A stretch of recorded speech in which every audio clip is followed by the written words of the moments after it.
senhora presidente, nobres colegas. Então, primeiramente, também queria parabenizar aqui o colega vereador Bortoluz por trazer essa situação para nós, né, que muitas vezes nos passa desapercebidos. E, como sempre digo, quem sente na pele sabe da dificuldade.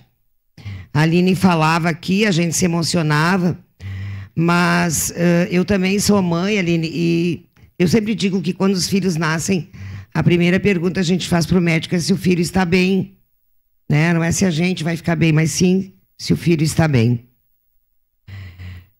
O que eu queria dizer é que hoje a gente ficou aqui emocionados e tendo conhecimento de mais esse sofrimento que mais famílias passam.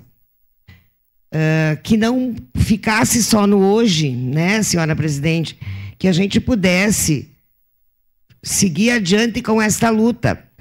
A vereadora Estela falou que é uma empresa japonesa, sim.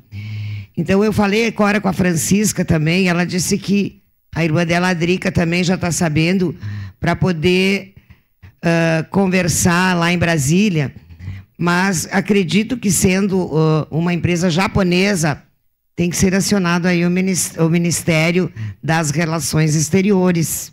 Aí sim nós podemos fazer chegar esse nosso pedido até o Japão, né? Então, dizer que se dentro das minhas limitações eu puder colaborar de alguma forma, eu acho que aqui todos nós, vereadores, nos sensibilizamos, né? Eu acho que eu vi aqui as avós, né? A avó do Alexandre, né? E só pedir a Deus que abençoe vocês, que vocês continuem e não esmoreçam, porque fácil a gente sabe que não é. E tem sede no Brasil. Então, melhor, né? Então, talvez seja mais fácil.